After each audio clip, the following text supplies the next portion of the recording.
afternoon, everyone. This is Tony from her Homestead Skills. Well, today is the day of the big reveal. Well, if I start from the beginning, let's start there. Perhaps about 10 years ago, Mark had it in his mind to do something and was never able to make it come to fruition at that point. And anyway, during that time, we sold our home, we retired, and 2 years ago, he started taking very seriously the idea of fulfilling his lifelong dream.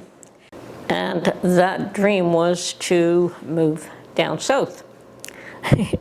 And I was willing to go along with it as long as there was some property involved, meaning that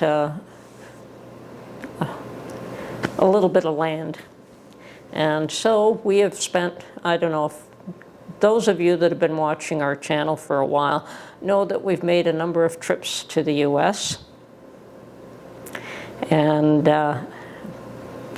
claimed that they may have been holidays, but they weren't actually holidays, mind you. We did try to enjoy part of it as much as we could.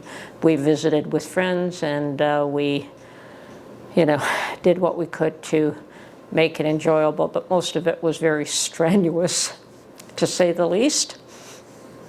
Each one of those trips were predefined to stop by a number of properties that Mark had researched on the internet, and most of them, and let me tell you, when you're going down south to look at properties, it isn't like looking at properties in Toronto. And when we bought our home in the city here, you could look at 3 properties in one day. Well, there, looking at 3 properties in one day, you're looking at 500 miles, 300 miles. It was a long and involved journey just going from one spot to another and either ruling it out or calling it a potential. And during that process, in those couple of years, we did meet up with a few real estate agents in a few different states. And let me tell you, we looked at quite a number of states, but all in the red states, southern. I wanted the warmth, he wanted the warmth. I wanted a little bit of land, which, in our budget, we could have easily got a little house in town with virtually no land and would have been fine. But adding a piece of land to it just made it a little more difficult. It got to the point where I said, okay, even 2 acres. I mean, my thought was at least 5 would have been really, really nice. And so, yeah, we did put in a couple of offers on some pretty terrible places. And yeah, glad they fell through. And the one before this last one, we had put in an offer sight unseen because the real estate agent has suggested that is something, and this was a different real estate agent, suggested that is something that we could do. And when we did drive down to look at it, we went, not a chance, not worth the money that we were offering. We thought it was just a cleanup job, and it turned out to be much, much, much, much more than that. It had about 3 acres, and it was in an okay spot, which is fine. But eventually we did this trip again, and another 8 or 9 houses. And we kept ruling them out and ruling them out. The house itself may not have been bad, but it was in an area where we didn't want to be, or it was too close to the road, or there was always some fault. But the issue there was the price range. If we'd had the ability to go a little bit higher, it wouldn't have been an issue, but it was very limited to what we could do. And so, in the end, we did find a property that was on 5 acres, and of course a foreclosure. Most of the ones we looked at were foreclosures. And we looked at the property, and the property itself was lovely. You know, it was on less than 5 acres, mostly wooded, which is quite nice. The lot itself was quite nice. It was in a nice neighborhood. The house itself was, well,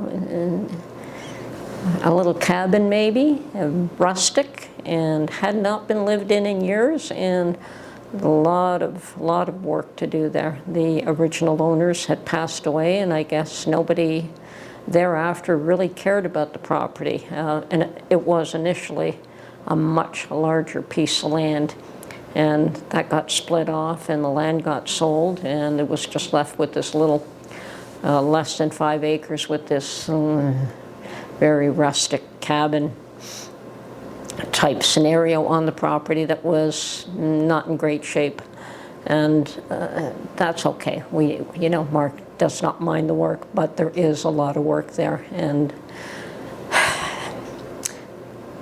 I guess the people that inherited the place took out anything of value and left everything else behind. And when it was foreclosed, all that garbage ended up in outbuildings. So there's a lot of garbage to be cleaned up. There's a lot of shrubs, I guess, that were cut down badly, so we stumbled on them a few times.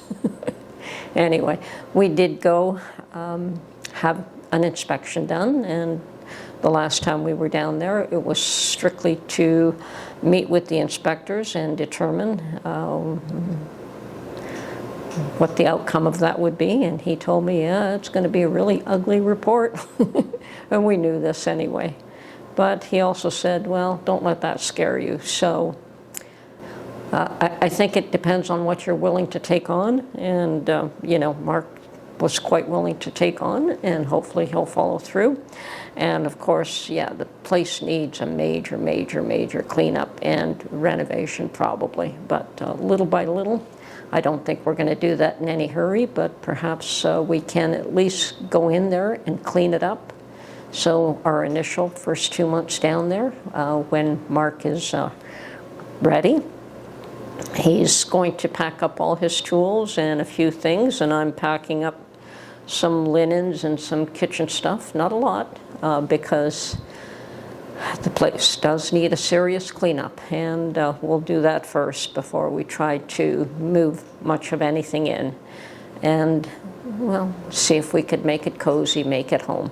It does have some good aspects to it. I love the land. The land is beautiful. I mean, it's going to need cleanup as well. The house can be, I believe, can be made okay. But we'll see what happens there. And it's probably going to be a multi-year project. And I don't think we're going to be living there full time, but we will be spending time there. And as I said, the first 2 months, that's the length of time we're going down for initially. And we have to be back here for the end of April, so it's going to be weird trying to do garden here, there, where, I don't know, we'll see. But it's in Zone 8 planting zone, so it's going to be awesome. I can plant fig trees outside. I'll be doing that. I may even be able to plant a bay tree outside. And if I can't, I'll put one in a pot. But I think I can plant one outside in Zone 8. And things like rosemary, which I've never been able to keep here, I think I could plant that and leave it outside, which would be fairly awesome. So I do intend to put in a herb garden to begin with, a couple of fig trees. We'll see what I can get in there that I can't do here. So it's going to be quite the adventure, and hopefully it won't be the nightmare, which it could quite possibly become as well, but we'll see what happens there. So anyway, well, to make a long story short, Mark and I took a trip to Buffalo yesterday because that was the closest point where we could meet with a notary, and signed all the paperwork, and I believe they should receive that today. So looks like we bought a property down south in the U.S. in warmer climates. And I'm looking forward to getting down there hopefully next week sometime. Hopefully Mark will be ready by then. And I'm busy packing away here. So anyway, I know a lot of you had already figured this one out, but here it is. Oh yes, and that property has some lovely trees. I have yet to determine what's there. It has some interesting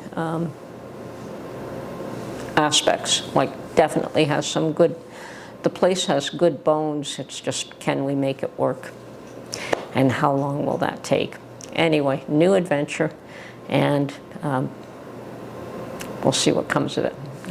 Wish us luck, and talk to you real soon. Thanks very much, and bye-bye.